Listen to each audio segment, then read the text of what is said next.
ये कहानी भरतपुर गांव की है। संगीता अपने बड़े भाई किशोर, भाभी विमला और माँ के साथ रहती है। उसकी माँ बहुत बीमार रहती है, इसलिए किशोर उसकी शादी करने का फैसला करता है। विमला बहुत अमीर घर से होती है। उसे अपने अमीरी पर बहुत घमंड होता है। वो संगीता को बिल्कुल पसंद नहीं करती है। संगीता की शादी की बात सुनकर, क्या आपने कोई लड़का देख रखा है अपनी बहन के लिए? अभी तो नहीं, पर मैंने रिश्तेदारों को कह दिया है एक अच्छे लड़के के लिए। पति की बात सुनकर, इस संगीता की शादी और अच्छे घर में? ऐसा मैं होने नहीं दूंगी। विमला अपने मायके के एक लड़के के बारे में किशोर को बताती है।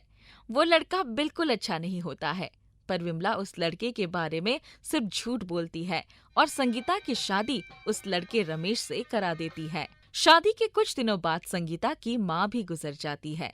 ये खबर सुनकर, सुनिए, माँ अब इस दुनिया में नहीं रही। क्या मैं एक बार अपने मायके चली जाऊं? ये सुनकर रमेश संगीता को पीटने लगता है और कहता है, चुपचाप यहीं पड़े रहो, कोई जरूरत नहीं है मायके जाने की। क्या करेगी अपनी माँ को देखकर? संगीता एक कोने में बैठकर रोने लगती है। वहाँ किशोर संगीता का इंतजार कर रहा होता है, पर संगीता वहाँ नहीं पहुँचती है। ये सब देखकर, मैंने तो माँ के मरने की खबर संगीता को भेज दी थी, पर वो अब तक आई क्यों नहीं? मौके का फायदा उठाते हुए, अब मैं कुछ बोलूंगी तो आपको बुरा लगेगा। आपकी बहन थी ही ऐसी। आज उसे अच्छा घर परिवार मिल गया तो वो हम सबको और माँ को भूल गई। शादी के बाद अब तक एक बार भी वो अपने मायके नहीं आई है। विमला की बात सुनकर किशोर के मन में संगीता के लिए बुरे विचार आने लगते हैं और वो अब संगीता से नफरत करने लगता है। वो अकेले जाकर अपनी माँ का अंतिम संस्कार कर देता है। ये सब देखकर विमला बहुत खुश हो रही होती है। दूसरी ओर, हे भगवान, मैं क्या करूं? अपनी इस हालत के बारे में भैया भाभी को कैसे बताऊं? कुछ महीने बीत जाते हैं और संगीता को पता चलता है कि वो माँ बनने वाली है। ये खबर सुनकर उसे लगता है कि अब उसका पति बदल जाएगा, और होता भी ऐसा है। रमेश संगीता का बहुत ध्यान रखने लगता है। ये सब देखकर, रमेश कितना बदल गए हैं। कुछ महीनों बाद संगीता एक बेटी को जन्म देती है और हॉस्पिटल से रमेश के साथ घर आती है। घर आने के बाद, सुन संगीता, मुझे लगा था कि तू मुझे मेरे घर का चिराग देगी, मेरा बेटा देगी, पर तूने तो बेटी को जन्म दिया है, इसीलिए निकल जा यहाँ से। ये आप क्या कह रहे हैं? मैं कहाँ जाऊंगी? संगीता रमेश के आगे बहुत हाथ जोड़ती है, पर वो उसकी एक नहीं सुनता है और दोनों माँ बेटी को घर से निकाल देता है। संगीता रोते हुए अपने मायके पहुँचती है, जहाँ उसकी भाभी होती है। उसके भैया काम के सिलसिले में कहीं बाहर गए होते हैं। मायके पहुँचने पर विमला उसे घर के अंदर आने से मना कर देती है और कहती है, देखो संगीता, मैं तुम्हें और तुम्हारी इस बेटी को यहाँ नहीं रख सकती हूँ। तुम्हारे भैया ने तुमसे सारे रिश्ते तोड़ लिए हैं। ये सुनकर संगीता की आंखों में आंसू आ जाते हैं। वो रोते हुए अपनी बेटी को लेकर वहाँ से चली जाती है। वो बस चल रही होती है। उसे खुद नहीं पता होता है कि वो कहाँ जा रही है। काफी देर चलते हुए वो थक जाती है। तभी वो देखती है एक बूढ़ी औरत रास्ते में सड़क पार नहीं कर पा रही होती है। वो भाग कर जाती है और उन्हें सड़क पार करवा के एक तरफ कर देती है। ये देखकर, शुक्रिया बेटी, मैं कब से सड़क पार करने की कोशिश कर रही थी, पर कोई भी मेरा मदद नहीं कर पा रहा था। भगवान तेरा भला करे। ये सुनकर संगीता की आंखों में आंसू आ जाते हैं। ये सब देखकर, क्या हुआ बेटी, तो क्यों रो रही है? तू इतनी छोटी बच्ची के साथ रात में अकेले कहाँ घूम रही है? उसकी बातें सुनकर बूढ़ी औरत अपने थैले से एक मुट्ठी बिरयानी निकालती है और संगीता को खाने को देती है। संगीता को बहुत भूख होती है, इसलिए वो जल्दी जल्दी बिरयानी खाने लगती है। वो जितनी भी बिरयानी खाती है, पर वो बिरयानी खत्म ही नहीं होता है। ये देखकर, ये कैसा जादू है? ये बिरयानी खत्म क्यों नहीं हो रही है? ये जादुई बिरयानी है। जब तुम इस बिरयानी को किसी मात्रा में मांगोगी, तभी ये बिरयानी खत्म होगी। मैंने बिना कुछ कहे तुम्हें ये बिरयानी दे दी, इसलिए ये खत्म नहीं हो रही है। ये सुनकर संगीता को बड़ी हैरानी होती है और वो कहती है, माई, सच में ऐसा कोई जादू हो सकता है? आजमा के देख लो बेटा। वो उस प्लेट से कुछ बिरयानी हाथ में लेती है और कहती है, जादुई बिरयानी, सिर्फ हाफ प्लेट चाहिए। उसका ऐसा कहते ही प्लेट में सिर्फ हाफ प्लेट बिरयानी आ जाती है। ये सब देखकर संगीता बहुत खुश हो जाती है। तभी बूढ़ी औरत कहती है, तेरे दुख के दिन बीत गए, अब इस जादुई बिरयानी से अब तू अपना भाग्य बदल। बूढ़ी औरत वहाँ से गायब हो जाती है। अगले दिन संगीता एक पेड़ के नीचे बिरयानी बेचना शुरू कर देती है।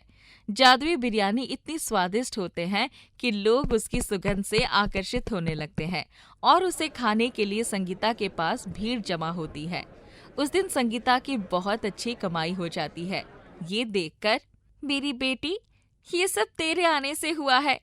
मैं कितनी किस्मत वाली हूँ कि तूने मेरे कोख में जन्म लिया। मैं तुझे दुनिया की सारी खुशियाँ दूंगी। उसके बाद संगीता की बिरयानी बहुत फेमस हो जाती है। लोग दूर दूर से संगीता की बिरयानी खाने आते हैं। संगीता कुछ ही महीनों में बहुत अमीर हो जाती है। वो एक घर खरीद लेती है और बिरयानी का एक बड़ा सा रेस्टोरेंट भी खोल लेती है। वो खुशी खुशी अपने दिन गुजार रही होती है। वो इसके साथ गरीब और जरूरतमंद लोगों की मदद भी करती है। एक दिन उसके दुकान पर उसके भैया भाभी बिरयानी खाने आते हैं। बिरयानी खाने के बाद, सुनो, मैं तुम्हारे बिरयानी बनाने वाली से मिलना चाहता हूँ। ऐसी स्वादिष्ट बिरयानी मैंने कभी नहीं खाई। वेटर संगीता के पास जाता है और उसे ये बात बताता है। संगीता अपनी बेटी को गोद में लेके किशोर के पास जाती है। उसे देखकर, संगीता, तुम और यहाँ? ये तुम्हारा रेस्टोरेंट है? संगीता कोई जवाब नहीं देती है। उसकी आंखों में सिर्फ आंसू होते हैं। ये सब देखकर, संगीता, पैसे के घमंड में तुम कितनी घमंडी हो गई कि तुम माँ के अंतिम संस्कार में भी नहीं आई और उसके बाद भी कभी मुझसे बात करने की कोशिश नहीं की। मैंने तुम्हारा रिश्ता एक अच्छे घर में इसीलिए करवाया था ताकि तुम खुश रहो, पर मुझे मालूम नहीं था कि तुम हमें भूल ही जाओगी। ये सुनकर संगीता अपने भाई को सारी बातें बताती है। उसके दुख को सुनकर किशोर फूट फूट कर रोने लगता है और अपनी बहन को गले लगा लेता है और, बिमला, तुमने अच्छा नहीं किया मेरी बहन के साथ ऐसा करके। तुम जैसी औरत के साथ मैं नहीं रह सकता। ये सब सुनकर विमला को अपनी गलती पर पछतावा होता है और वो रोते हुए संगीता से माफी मांगती है। संगीता उसे माफ कर देती है। उसके बाद संगीता उस जादुई बिरयानी की मदद से ऐसे ही दूसरों की मदद करती रहती है। एक नगर में सुशीला नाम की औरत अपनी 2 बेटियों सीमा और राधा के साथ रहती थी।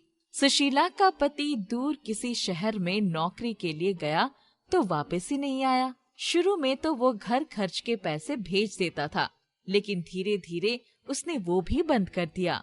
सुशीला ने उसे बहुत खत लिखे, लेकिन उसने किसी खत का कोई जवाब नहीं भेजा, ना ही वो स्वयं वापस आया। सुशीला के लिए बहुत मुश्किल आ खड़ी हुई। हे भगवान, अब मैं क्या करूं? मेरे पति का कुछ अता पता नहीं है। 2 बेटियों को कैसे संभालूंगी? माँ, तुम रो मत, हम तुम्हारे साथ है ना। हम तुम्हारा पूरा ध्यान रखेंगे, तुम्हें कभी अकेला नहीं छोड़ेंगे। हाँ माँ, हम तुम्हारा ध्यान रखने के लिए हैं, तो तुम क्यों घबरा रही हो? देखना, पिताजी एक दिन अवश्य वापस आएंगे। मेरी बच्चियों, मुझे तुम लोगों के जीवन की चिंता खाए जा रही है। तुम्हारी पढ़ाई लिखाई और तुम्हारी शादी कैसे होगा सब। माँ, तुम चिंता मत करो, मेरी 10वीं की परीक्षा खत्म होने वाली है और परीक्षा के बाद मैं छोटे बच्चों को ट्यूशन पढ़ाऊंगी, जिससे थोड़े पैसे बन जाएंगे और तुम्हारी मदद हो जाएगी और हम दोनों मिलकर राधा की पढ़ाई जारी रखेंगे। माँ, अपनी बेटियों की बातें सुनकर सुशीला को कुछ हिम्मत मिली। घर का खर्च चलाने के लिए सुशीला मजदूरी का काम करती और उसकी बेटियां सुबह विद्यालय जाती और दोपहर में विद्यालय से वापस आकर पढ़ाई के साथ साथ घर का काम भी संभालती। सुशीला रात को थक कर आती तो दोनों बेटियां उसका पूरा ध्यान रखती। वो उसके लिए खाना पकाकर रखती और उसे घर का कोई काम न करने देती। सीमा की 10वीं की परीक्षा खत्म हो गई थी और अब सीमा भी कुछ बच्चों को ट्यूशन पढ़ाने लगी थी और उसे ट्यूशन के जो भी पैसे मिलते वो उन्हें अपनी माँ को ले जाकर दे देती। सीमा के पैसे कमाने से सुशीला का बोझ कुछ हल्का हो गया था। सीमा ने 10वीं में सर्वोच्च अंक प्राप्त किए, जिसकी वजह से उसे विद्यालय से स्कॉलरशिप मिली और उसकी आगे की पढ़ाई का खर्चा विद्यालय से ही मिल जाता है। इधर सुशीला की छोटी बेटी राधा भी पढ़ाई में बहुत होशियार थी और वो भी अपनी बहन की तरह कक्षा में सर्वोच्च अंक प्राप्त करती थी। सुशीला को ये देखकर बहुत खुशी होती कि उसकी दोनों बेटियां पढ़ लिखकर एक दिन बहुत आगे जाएंगी। एक दिन अचानक एक बीमारी फैल जाती है जिसकी वजह से सब कुछ बंद हो जाता है। दुकानें, दफ्तर, विद्यालय, सब जगह ताला लग जाता है। सरकार के आदेश पर लोगों को अपने घरों में कैद होकर रहना पड़ता है। सुशीला का भी काम बंद हो जाता है और घर में रखे पैसे धीरे धीरे खत्म होने लगते हैं। हे भगवान, ये सब क्या हो रहा है? अब क्या करेंगे? यदि ऐसा ही चलता रहा तो एक दिन घर में रखे सारे पैसे खर्च हो जाएंगे और फिर क्या होगा? सीमा और राधा भी गहन चिंता में पड़ जाती है कि अब क्या होगा। एक दिन सीमा और राधा बाजार से सब्जी खरीदने जाती हैं।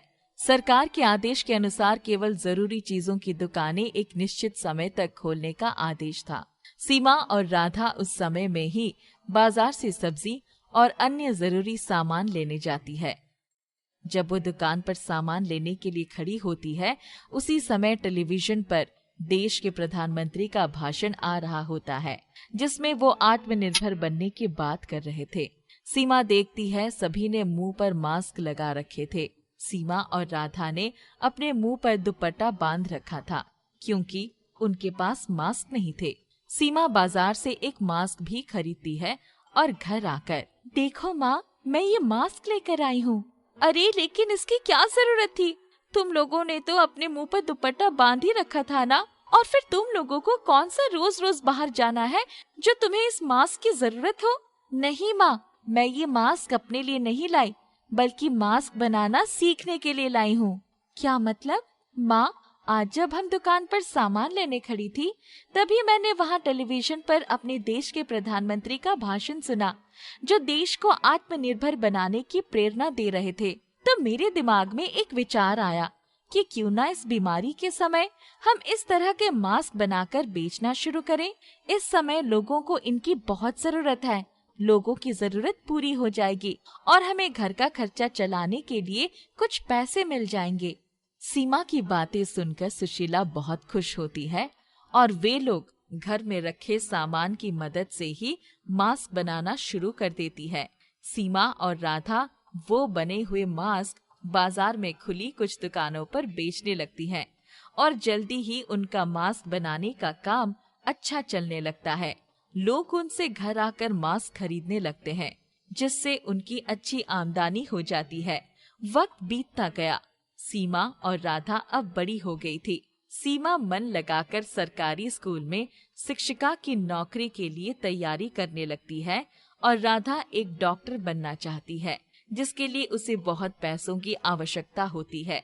इसके लिए वो पढ़ाई के साथ साथ एक डॉक्टर के क्लिनिक पर सहायक का काम करने लगती है।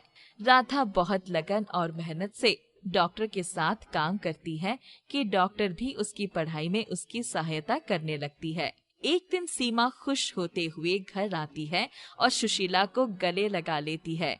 माँ, आज मैं बहुत खुश हूँ और तुम भी जब मेरी बात सुनोगी तो खुशी से झूम उठोगी। अरे झूमूंगी तो तब जब तू बताएगी कि बात क्या है। माँ, मुझे सरकारी नौकरी मिल गई है। मुझे शहर के एक बड़े सरकारी विद्यालय में एक शिक्षिका की नौकरी मिल गई है। अब आपको काम करने की कोई जरूरत नहीं है माँ। अब आपकी बेटी घर संभालेगी। सच? तुझे सरकारी नौकरी मिल गई है? मैं बहुत खुश हूँ बेटी। लेकिन अभी राधा को भी डॉक्टर बनाना है, तो मेहनत तो अभी मुझे करनी पड़ेगी ना। तभी राधा भी वहाँ आ जाती है। नहीं माँ, अब आपको सिर्फ आराम करना है। बहुत मेहनत कर रही है आपने। मतलब? माँ, मैं जिस डॉक्टर के साथ काम कर रही हूँ, वे मेरी मेहनत और लगन से बहुत प्रभावित है और उन्होंने मुझे स्कॉलरशिप दिलवा दी है। अब मेरी पढ़ाई का कोई खर्चा नहीं होगा माँ, और जल्दी ही मैं डॉक्टर बन जाऊंगी। भगवान का लाख लाख शुक्र है, उन्होंने मेरी दोनों बेटियों की जिंदगी सफल बना दी। आज मेरी बड़ी बेटी सीमा को सरकारी नौकरी मिल गई और राधा को डॉक्टरी की पढ़ाई पूरी करने के लिए स्कॉलरशिप दिलवा दी। तीनों भगवान के आगे मत्था टेकते हैं और उन्हें शुक्रिया करते हैं। ममता की शादी धूमधाम से हुई। वो अपने ससुराल आ गई और दिनेश ममता को बहुत पसंद करता था। वो उसका बहुत ख्याल रखता था, परंतु वही उसकी सास रूपवती हमेशा उसको ताने ही देती रहती थी। अरे कहाँ मर गई कलमुही, इतना वक्त तक सोती रहती है। कोई बहू इतनी देर तक सोती है भला? लाज शर्म तो है नहीं बिल्कुल। बहुएं तो और भी है, हमारी पर मजाल है कि कोई इतनी देर तक कमरे में घुसी रहे। आ ही रही थी माँ जी, साड़ी ही पहन रही थी कि इतने में आपकी आवाज आ गई। मुझे साड़ी पहननी नहीं आती ना, इसलिए थोड़ा सा वक्त लग गया। साड़ी का तो बहाना है, तेरी आंख नहीं खुलती सुबह में। हम भी जब शादी करके आए थे तो हमें भी कुछ नहीं आता था, वहीं पर सीखा है सब कुछ। और तेरी तरह हम इतनी देर तक नहीं सोते थे कि सूरज जी सर पर चढ़ आए। ठीक है माँ जी, अगली बार से मैं ध्यान रखूंगी, थोड़ा सा और जल्दी उठ जाऊंगी। यही सही होगा तेरे लिए। रूपवती हमेशा उसको डांटती रहती थी और वो चुपचाप सुनती रहती थी, परंतु उसका पति उसका हमेशा ध्यान रखता था। जब वो अपने पति से बात करती थी तो वो पूरे दिन की थकान को भूल जाती थी। तुम रात दिन कितना काम करते थक जाती हो ना? हाँ, थक तो जाती हूँ, पर आप जब सामने आते हैं तो मेरी सारी थकान दूर हो जाती है। अब तुम हो ही इतनी प्यारी। समय व्यतीत होता है। कुछ दिन बाद पता चलता है कि ममता गर्भवती है। दिनेश को बहुत खुशी होती है। ममता, तुमने मुझे इतनी बड़ी खुशखबरी दी है, मैं बता नहीं सकता कि मैं कितना खुश हूँ। मैं भी बहुत खुश हूँ। तुमने माँ को बताया कि हम माँ बाप बनने वाले हैं? हाँ, बताया तो था, पर माँ जी ने कुछ कहा ही नहीं। माँ कहती कुछ नहीं है, पर बहुत खुश होंगी देखना। समय बदलता जाता है। एक बार ममता चक्कर खाकर गिर जाती है। जब उसको डॉक्टर को दिखाया जाता है तो पता चलता है कि बच्चा बहुत कमजोर है। उसी समय दिनेश को लकवा मार जाता है और वो कुछ काम करने के लायक नहीं रहता। ये क्या हो गया आपको? ममता, मैं अपाहिज हो गया हूँ। अब मैं किसी काम का नहीं हूँ। अब मैं तुम्हारा ध्यान भी नहीं रख सकता, ऐसी हालत है मेरा। फिक्र मत करो, आप ठीक हो जाएंगे। लकवा ही तो मारा है इसको, इतना परेशान होकर क्यों बैठी है? क्या अब इसी के सिर पर बैठी रहेगी? घर का काम कौन करेगा? घर में कोई नौकर आने वाला है क्या? नहीं माँ जी, अभी करती हूँ। ऐसी रहती है, अचक पचक जैसे एक ही औरत है जो माँ बन रही है। हमने तो इतने बच्चे जन लिए। ममता अपनी ऐसी हालत में भी पूरा घर का काम किया करती थी। उसके पास दिनेश को नहलाना और खिलाना भी होता था, जिससे उसको बहुत दिक्कत होती थी। माँ जी, आज मेरा जलेबी खाने का मन कर रहा है। जलेबी? शर्म नहीं आती तुझे? दिनेश इतना बीमार हो गया है, पड़े पड़े, और तुझे जलेबी की पड़ी है। हाँ माँ जी, रहने दो, मुझे जलेबी नहीं चाहिए। ममता कुछ भी खाने के लिए मांगती है तो कभी भी रूपवती उसको दिया नहीं करती थी। वही रूखी सूखी रोटी दे दिया करती और दूध तो उसको देती ही नहीं। उसकी वजह से उसको बहुत परेशानी होती थी और घर के कामों के लिए भी उसकी कोई मदद नहीं करती थी। एक दिन उसके हाथ से एक कप गिर गया। अरे ये क्या किया? कप तोड़ दिया? माँ जी, चाय बहुत गर्म थी तो कप हाथ से फिसल गया और टूट गया। तेरे लिए तो ये खाली एक कप था, मेरे लिए पूरा सेट था। अब मेहमानों को क्या एक कप अलग से दूंगी? तेरे पापा ने तो कुछ दिया नहीं, और जो हमारे घर था वो भी तोड़ देती है। माफ कर दो माँ जी। माफी तो अब मैं तुझे देने वाली नहीं हूँ, बल्कि अब तो तू निकल जा मेरे घर से। माँ जी, इनकी तबीयत वैसी ही खराब है, मैं इन्हें छोड़कर कैसे चली जाऊँ? तो एक काम कर, इसे भी अपने साथ ले ले। तेरे पीछे से दिनेश का कौन करेगा? मेरे बस की तो है नहीं। ममता दिनेश को अपने साथ ले जाती है। उससे दिनेश को उठाया नहीं जाता तो वो बहुत परेशान हो जाती है। माँ ने ये सही नहीं किया, हमें घर से निकाल दिया। अब हम कहाँ जाएंगे? हाथ में एक पैसा भी नहीं है। बिना पैसे के हमें कौन आश्रय देगा? आप परेशान क्यों होते हो? जब आपका साथ है तो हर जंग जीत लेंगे हम। अब मैं तुम्हारे किसी लायक तो नहीं हूँ, सिर्फ बोझ बन गया हूँ। ऐसे हालत में मैं तुम्हारा सहारा कैसे बनूंगा? ममता थोड़ी देर इधर उधर देखती है तो उसे एक ठेला मिल जाता है। बहुत मुश्किल से दिनेश को उस पर रखकर उस ठेले के सहारे दिनेश को इधर से उधर लेकर जाती है। जब दूर से कुछ नहीं दिखाई देता तो वो ठेला लेकर एक मंदिर पर पहुंचती है। तुम मुझे यहाँ पर क्यों ले आई हो ममता? मुझे तो वहीं छोड़ आती। कैसे छोड़ाती? शादी की है तुमसे, ऐसे साथ नहीं छोड़ूंगी। 7 वचन दिए हैं तुम्हें, 7 जन्मों तक साथ निभाऊंगी। ममता उसको बहुत मुश्किल से मंदिर की सीढ़ियों पर चढ़ाकर मंदिर में ले जाने की कोशिश करती है। तभी दिनेश का पैर फिसल जाता है और वो सीढ़ी से गिर जाता है। ममता घबरा जाती है। आप ठीक तो हो? आपको कहीं लगी तो नहीं? मुझे माफ कर दो, मैं आपको संभाल नहीं पाई और मेरी नादानी की वजह से आप यहाँ से गिर गए। इसमें तुम्हारी कोई गलती नहीं है। मैं अपने आप को नहीं संभाल पाता। एक बोझ के रूप में तुम्हारे साथ चल रहा हूँ, जबकि तुम्हें सहारे की जरूरत है और मैं तुम्हें अपना सहारा बनाकर चल रहा हूँ। धीरे धीरे दिनेश को एहसास होता है कि उसके हाथ पैर सीधे हो रहे हैं और वो खुद को जमीन पर खड़ा करता है। देखो ये क्या हो रहा है? ये तो चमत्कार हो गया। सच में ये तो चमत्कार हो गया। दोनों ये देखकर बहुत खुश होते हैं। थोड़ी देर में ममता की प्रसव पीड़ा शुरू हो जाती है और वो वहीं पर एक पुत्र को जन्म देती है। ये देखकर दिनेश बहुत खुश होता है। ममता, तुमने मुझे बहुत बड़ी खुशी दी है आज। मैं तुम्हारी वजह से ठीक हो गया और मुझे एक प्यारे से पुत्र को भी दे दिया। सच में तुम्हारे जैसे बीवी से न्याय करना तो फर्ज है। मैं तुम्हें कोई दुख नहीं दूंगा। चलो घर चले। पर माँ जी ने तो घर से निकाल दिया है, हम घर कैसे जा सकते हैं? वो मुझ पर छोड़ दो। आज के बाद वो तुम्हें कभी कुछ नहीं कहेंगी। ये मेरा वादा है, सब कुछ ठीक कर दूंगा। चलो। दिनेश ममता को घर ले जाता है। उसे वो सब दिलाता है जिसकी वो हकदार है। अब रूपवती भी दिनेश से कुछ नहीं कहती और वो भी ममता को बहुत प्यार करती है। एक गांव में एक भाई और बहन रहा करते थे। भाई एक गैरेज में काम किया करता था। उसका वेतन सिर्फ 100 रुपए था। इतने कम वेतन में एक महीने का राशन भी नहीं आ पाता था। फिर भी वो दोनों उस पैसे से ही गुजारा करते थे। उनके पास न ढंग के कपड़े थे और ना ही घर था। इस कारण लोग उनका बहुत मजाक उड़ाया करते थे। एक दिन राजू अपने गैरेज में काम कर रहा था। अरे राजू, जब देखो तब तू एक ही कपड़े पहनकर काम करता है। क्या तेरे पास कपड़े नहीं है? देख, तेरे कपड़े कितने गंदे हो गए हैं। क्या करूं भाई, इस गैरेज में काम करने के लिए मुझे 100 रुपए महीने के मिलते हैं। मैं 100 रुपए में कपड़े खरीदूं या घर चलाऊं? अगर तुझे 100 रुपए ही मिलते हैं तो तू अपने मालिक से एक पगार बढ़ाने के लिए क्यों नहीं कहता? मैंने मालिक से कहा था कि मेरी पगार बढ़ा दो, पर उन्होंने मना कर दिया। इतने पैसे में मैं अपने घर को ढंग से राशन तक नहीं दे पाता। और राजू इतना कहकर काम निपटाकर अपने टूटे फूटे घर चला जाता है, जहां उसकी बहन खुशी उसका इंतजार कर रही थी। भैया तुम आ गए, अब चलो जल्दी से फ्रेश हो जाओ। कल का बचा कुचा बासी खाना मैंने तुम्हारे लिए रखा है, आकर खा लो। फिर तुम क्या खाओगी?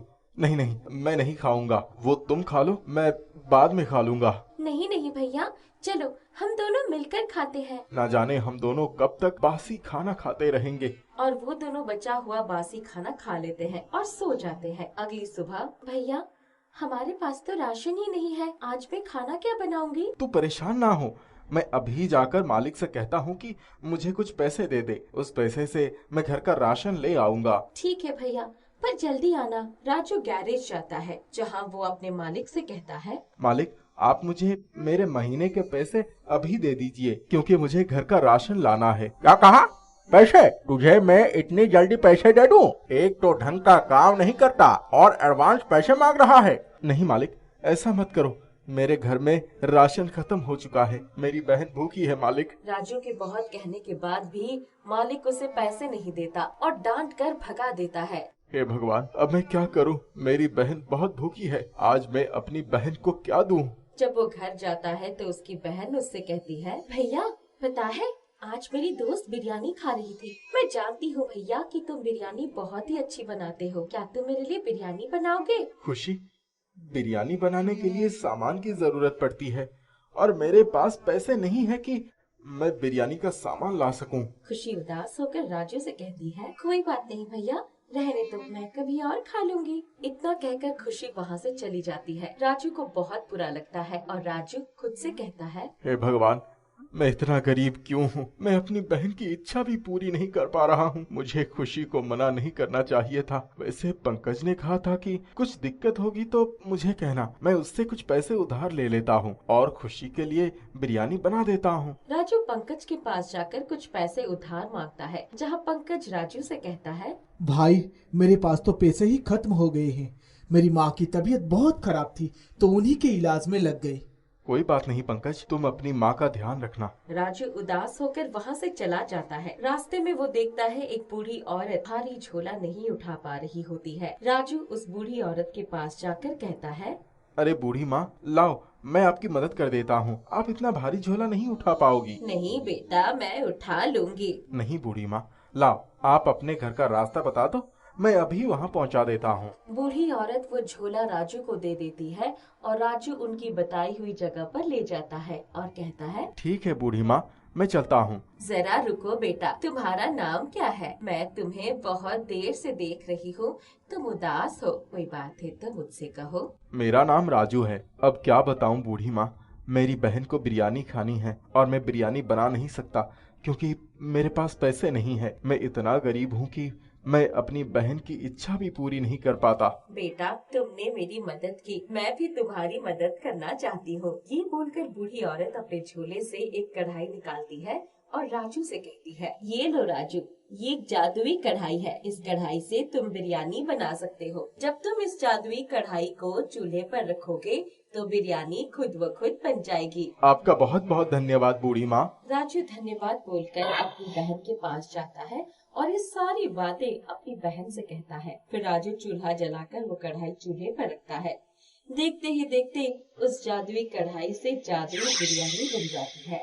अरे वाह भैया, आपने बिल्कुल सही कहा था, ये तो सच में जादुई बिरयानी बन गई है। भैया तुम बुरा न मानो तो मैं तुमसे एक बात कहना चाहती हूँ। कहो। भैया मैं चाहती हूँ कि तुम एक बिरयानी की दुकान खोल लो, ये जादुई बिरयानी बेचो, क्योंकि गैरेज में तो इतने पैसे भी नहीं मिलते। मुझे लगता है कि बिरयानी की दुकान से पैसे आना शुरू हो जाएंगे। अरे हाँ बहन, तुम बिल्कुल सही कह रही हो।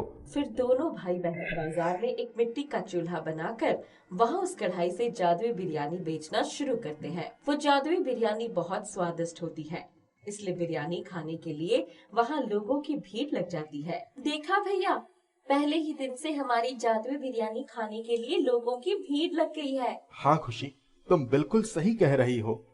और देखो, यहाँ तो और भीड़ बढ़ती जा रही है। और इस तरह राजू की जादुई बिरयानी गांव-गांव में मशहूर हो गई और रोज राजू के पास बिरयानी खाने के लिए लोगों की भीड़ होने लगने लगी। देखते ही देखते जादुई बिरयानी के कारण राजू और उसकी बहन अमीर हो गए और अब राजू को उस गैरेज में काम नहीं करना पड़ता था। उन पैसों से राजू एक अच्छा सा घर खरीद लेता है, जहाँ राजू और उसकी बहन खुशी खुशी रहने लगते हैं।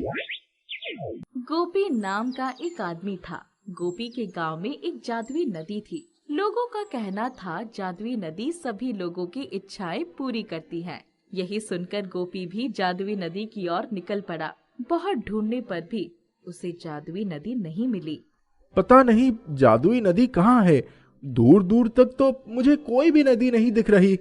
थक कर गोपी वापस अपने घर जाता है और अगले दिन गांव का एक आदमी जिसका नाम छगन था उससे बात करता है। भाई लोग कहते हैं जादुई नदी है हमारे गांव में और उस जादुई नदी से जो मांगो वो मिलता है, मगर कल जब मैं जादुई नदी ढूंढने गया तो मुझे कोई जादुई नदी नहीं मिली। अरे गोपू, तू भी क्या गांव वालों की बात में आता है? ये सब झूठ है, किसी ने अफवाह फैला दी है, बस उससे ज्यादा कुछ नहीं। ओहो, तो ऐसी बात है। मैं भी पागल ही हूँ, जादुई नदी ढूंढने निकल पड़ा। अच्छा चल, अब तूने बता दिया है तो मैं वापस कभी जादुई नदी ढूंढने नहीं जाऊंगा। गोपी जादुई नदी के बारे में भूल जाता है और अपने काम में लग जाता है। जंगल में लकड़ियां काटने आता है और लकड़ी काटकर गांव में बेचने लगता है। जहां बैठकर गोपी लकड़ी बेच रहा था, वहीं एक आदमी आता है। अरे सुनो, क्या नाम है तुम्हारा? जी मेरा नाम गोपी है। बोलिए क्या बात है? यहाँ से थोड़ी दूर पर मेरा एक छोटा सा दुकान है, तुम्हें वहीं लकड़ियाँ पहुँचाना है। क्या तुम ये काम कर पाओगे? जी बिल्कुल, क्यों नहीं, मैं जरूर लकड़ियाँ पहुँचा दूंगा। अगले दिन गोपी ढेर सारी लकड़ियां काटता है और उस आदमी के बताए रास्ते पर जाने लगता है। थोड़ी दूर आगे जाने पर गोपी को एक छोटा सा दुकान दिख जाता है। दुकान के आसपास बहुत भीड़ भाड़ दिखती है। अरे वाह, तुम आ गए, चलो अच्छा है, सही समय पर आए हो। आज मेरे दुकान का पहला दिन है, इसीलिए पूजा है और कई लोगों को खाने पर बुलाया है। आज लकड़ी बहुत लगने वाली है। जी आप मेरे पैसे दे दीजिए, मैं चलता हूँ। नहीं नहीं, इतनी भी क्या जल्दी है, अब आ ही गए हो तो क्यों ना खाना खाकर ही जाओ। गोपी रुक जाता है। पूजा खत्म होते और खाना खाते गोपी को बहुत देरी हो जाती है। अंधेरा भी हो चुका था। वो वहां से निकल जाता है और घर आने लगता है। तभी रास्ते में उसे पानी की आवाज आती है। आवाज ऐसी थी मानो आसपास कोई झरना हो। गोपी उस आवाज का पीछा करते करते एक जगह पर पहुंच जाता है। वहां बहुत रफ्तार में एक जगह से पानी गिर रहा था। वाह, ये तो बहुत खूबसूरत लग रहा है। आज तक कभी मैंने ऐसा कुछ नहीं देखा। तभी अचानक वो पानी गिरते गिरते एक नदी में बदल जाता है। ये देख गोपी हैरान रह जाता है। अरे ये तो नदी में बदल गया, चमत्कार हो गया। वो नदी गोपी को कहता है, कौन हो तुम और तुम यहाँ क्या कर रहे हो? मैं तो यहाँ से गुजर रहा था, पानी की आवाज आई तो मैं यहाँ तक आ गया इसे देखने। मैं जादुई नदी हूँ, मैं सभी को दिखाई नहीं देती। जब मेरा मन करता है तभी मैं आती हूँ। अच्छा, तो आप ही हो जादुई नदी जिसकी बातें गांव वाले करते हैं? हाँ, बहुत सालों पहले मैं सभी को दिखाई देती थी, मगर अब मैं सभी को दिखाई नहीं देती। तुम दिल के अच्छे लगते हो, इसलिए मैं तुम्हें दिखाई दे रही हूँ। गांव वाले कहते हैं आप सभी की इच्छा पूरी करते हैं, क्या आप मेरी इच्छा पूरी कर सकते हैं? हाँ जरूर, मैं तुम्हारी इच्छा जरूर पूरी करूँगी। बताओ क्या चाहिए? मुझे पैसों की बहुत दिक्कत हो रही है, इसीलिए मैं ढेर सारा धन चाहता हूँ। ठीक है, मैं तुम्हें ढेर सारा धन दूँ। एक दिन नहीं, हर रोज दूंगी। मगर ये बताओ, क्या तुम उस धन से गरीब और जरूरतमंद लोगों की मदद करोगे? हाँ हाँ, क्यों नहीं, अगर मेरे पास धन आ जाएगा तो मैं सबकी मदद करूँगा। अच्छा ठीक है, तुम नदी के अंदर आ जाओ और जितना धन चाहिए उतना धन लेकर जाओ। गोपी नदी के अंदर जाता है और ढेर सारा धन निकालकर एक बोरे में रख लेता है और उसे लेकर बाहर आता है। तुम जब चाहो तब जादुई नदी में आ सकते हो, मगर उसके लिए मैं तुम्हें एक मंत्र बताती हूँ।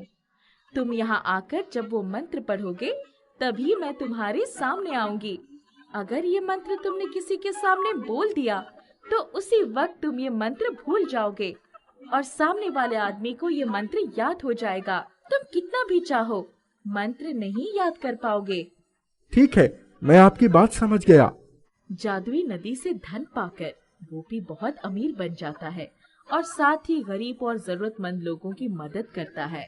ये सब जादुई नदी की जादू से ही संभव हो पाया। आपका बहुत बहुत धन्यवाद। गोपी कुछ हफ्तों बाद वापस जादुई नदी के पास जाता है और वही मंत्र पढ़ता है जो जादुई नदी ने बताया था। मंत्र पढ़ते ही जादुई नदी गोपी के सामने आ जाती है। गोपी जादुई नदी के अंदर जाता है और धन लेकर वापस घर आ जाता है। छगन हर रोज गोपी पर नजर रखने लगता था। उसे विश्वास ही नहीं हो रहा था गोपी इतनी जल्दी इतना अमीर कैसे हो गया। एक दिन छगन गोपी को धन लेकर आते देख लेता है। अरे ये आखिर इतना धन लेकर आता कहाँ से है? पता तो करना ही पड़ेगा, मगर इतनी आसानी से तो ये कुछ भी नहीं बताने वाला। छगन अगले दिन गोपी के घर आता है। भाई चल, बहुत दिन हो गए, हमने साथ मिलकर कुछ खाया पिया नहीं है। अच्छा चल। छगन गोपी को अपने घर लेकर आता है और खाने में नशा मिला देता है। गोपी नशे में आ चुका था, उसके खुद का होश भी नहीं था। यही सही समय है इससे सच्चाई निकलवाने का। अरे ये सब तो जादुई नदी का कमाल है। अरे वाह भाई, मुझे भी बता, जादुई नदी कहाँ है, मैं भी जाऊंगा। नहीं नहीं, तू नहीं जा सकता, क्योंकि वो नदी सबके बोलने पर नहीं आती। मेरे पास एक मंत्र है और उसी मंत्र के सहारे वो जादुई नदी मेरे पास आती है। भाई मुझे भी बता, वो मंत्र क्या है? गोपी वो मंत्र बोल देता है। जैसे ही वो मंत्र बोलता है, छगन को वो मंत्र याद हो जाता है। अगले दिन जब गोपी को होश आया, उसे कुछ भी याद नहीं था। छगन वो मंत्र पढ़कर जादुई नदी को बुलाता है और जादुई नदी से धन लेकर चला जाता है। जब गोपी जादुई नदी के पास आता है तो उसे मंत्र याद ही नहीं आता है। अरे, मैं वो मंत्र भूल कैसे गया? मुझे तो कुछ भी याद नहीं आ रहा है। इसका मतलब जरूर किसी ने मुझसे वो मंत्र निकलवाया है और अब वो मंत्र को जानता है, मगर मैं नहीं। गोपी बहुत रोने लगता है और वहाँ से चला जाता है। गोपी देखता है छगन हर रोज नई नई चीजें खरीद रहा। ये देख उसे छगन पर शक होता है। वो छगन का पीछा करता है तो उसे सारी सच्चाई का पता चल जाता है। अच्छा, तो ये सब छगन का काम है। लगता है उस दिन खाना खिलाने के बहाने उसने ये सब किया। अब मैं उसके साथ भी ऐसा ही करूंगा। गोपी चुपके से छगन के घर में घुस जाता है और उसके बनाए खाने में नशा मिला देता है। जब छगन खाना खा लेता है, तब गोपी उसके पास आता है। बता भाई, नशा मिलाकर तूने मुझसे मंत्र निकलवा लिया था ना? अरे हाँ भाई, तुझे कैसे पता चला? ये बता, कौन सा मंत्र मैंने बोला था? छगन मंत्र बोल देता है और अब वो मंत्र गोपी को याद हो जाता है और छगन वो मंत्र भूल जाता है। अगले दिन गोपी वो मंत्र पढ़कर जादुई नदी को बुलाता है और जादुई नदी को सारी बातें बताता है। वही मैं सोच रही थी, तुमने उसे मंत्र कैसे बता दिया? अच्छा रुको, मैं कुछ करती हूँ। जादुई नदी गोपी को एक ऐसा मंत्र बताती है जो गोपी कभी न भूल पाए। आपका बहुत बहुत धन्यवाद। गोपी छगन के पास जाकर सारी बातें बताता है। भाई माफ कर दे मुझे। नहीं छगन, अब मैं तुम्हें कभी माफ नहीं करूंगा। मेरे आसपास भी कभी मत आना, और अब तू चाहकर भी मुझसे वो मंत्र नहीं चुरा सकता। इतना कहकर गोपी वहाँ से चला जाता है और कभी वापस छगन से नहीं मिलता है। गरीबों की मदद करके खुशी खुशी रहने लगता है। एक गांव में मुरारी नाम का एक आदमी रहता था। मुरारी के पास एक अस्तबल था। उस अस्तबल में बहुत खूबसूरत खूबसूरत घोड़े थे। मुरारी अपने घोड़ों को बहुत प्यार करता था और उनका बहुत अच्छे से ख्याल रखता था। जल्दी जल्दी इन्हें चारा दे देता हूँ, बेचारे भूखे होंगे। मुरारी उन्हें चारा खिलाकर गांव में घूमने निकल जाता है। राशन खत्म हो गया था, इसलिए वो राशन लेने एक दुकान के पास आता है। वहाँ दो लोग खड़े होकर बात कर रहे थे। अरे मंटू, क्या करूं? तू ही बता, मेरी गाय तो बेचारी अकेली पड़ जाएगी। अरे पिंटू, तू चिंता क्यों करता है? जरूर कोई ना कोई मिल ही जाएगा जो तेरी गाय को ले ले। मुरारी उनकी बातें सुन कहता है, जी, आप लोग किस गाय की बात कर रहे हैं? अरे भैया जी, मेरे पास एक गाय है, उसी की बात कर रहा हूँ। उसे कहाँ रखूं? क्यों, तुम्हारे घर में जगह नहीं बची है क्या? अरे नहीं नहीं, ऐसा कुछ भी नहीं है। दरअसल मैं शहर जा रहा हूँ हमेशा के लिए, और यहाँ की अपनी जमीन और घर बेच रहा हूँ। गाय भी बेचना चाहता हूँ, मगर कोई ले ही नहीं रहा है। मगर ऐसा क्यों? गांव में तो बहुत लोगों को गाय की जरूरत होती है। जरूर कोई ना कोई तुम्हारी गाय भी खरीद लेगा। नहीं भैया जी, मेरी गाय कोई नहीं खरीद रहा है, क्योंकि मेरी गाय माँ नहीं बन सकती और दूध भी बहुत कम ही देती है। कोई भी ऐसा गाय लेकर क्या करेगा?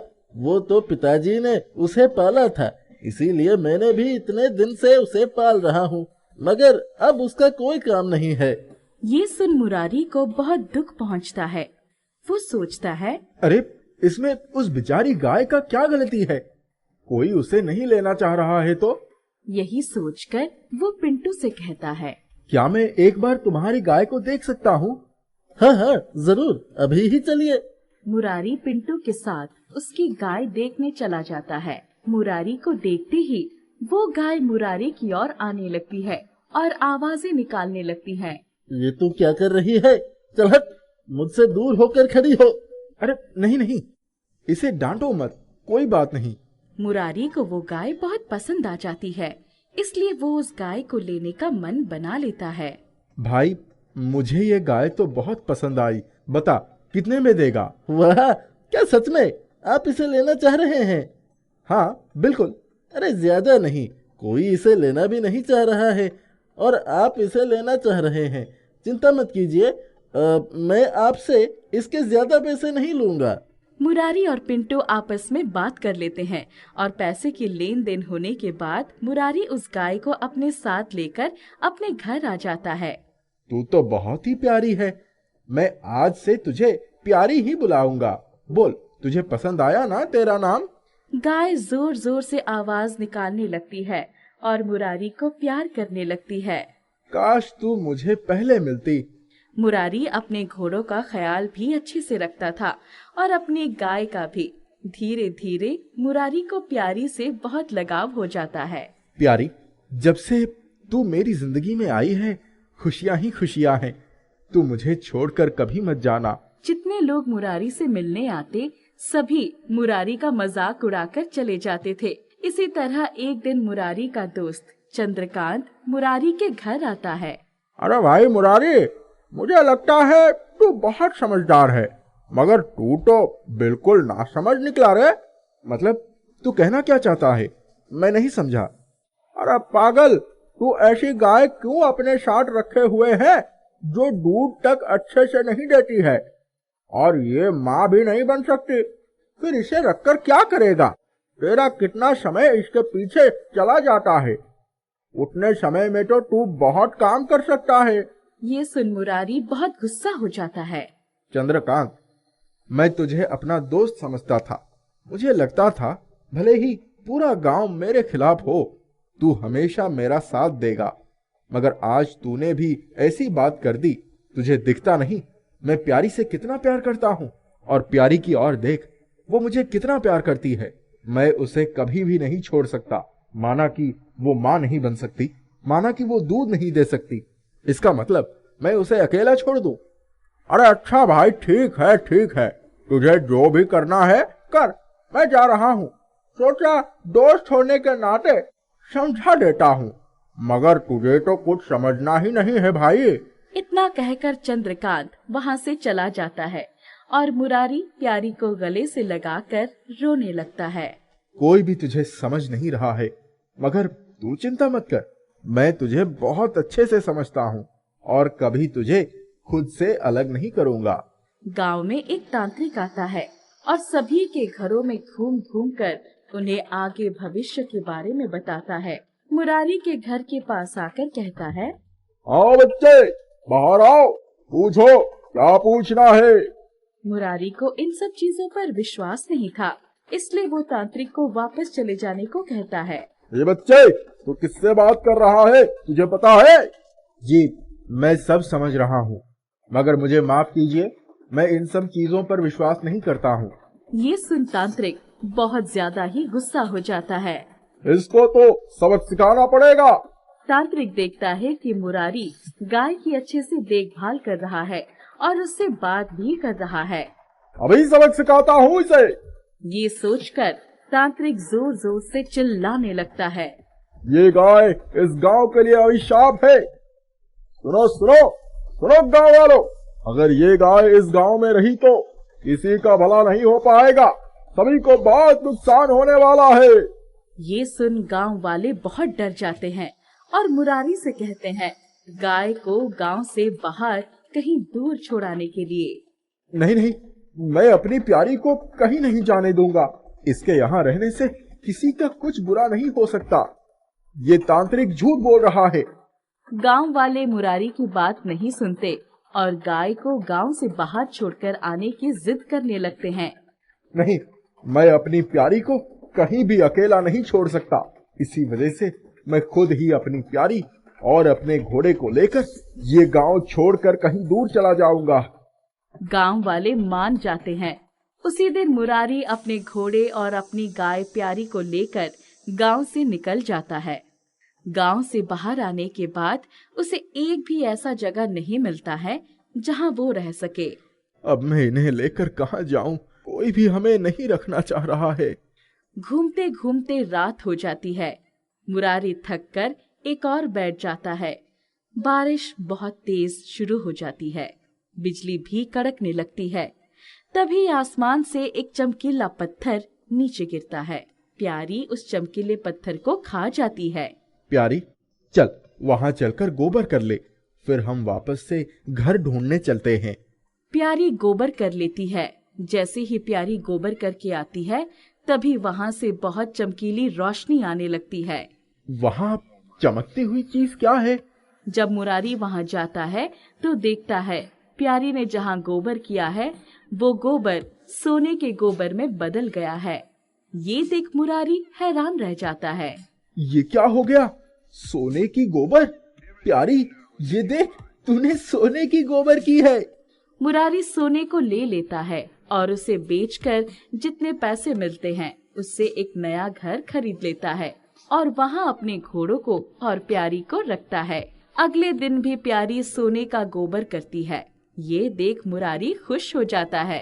तभी प्यारी कहती है, मुरारी, तुम बहुत अच्छे हो। तुमने हमेशा मेरा साथ दिया है, कभी मुझे अकेले नहीं छोड़ा है। अब मेरी बारी है तुम्हें वो सब चीज देने का जिसकी तुम्हें जरूरत है।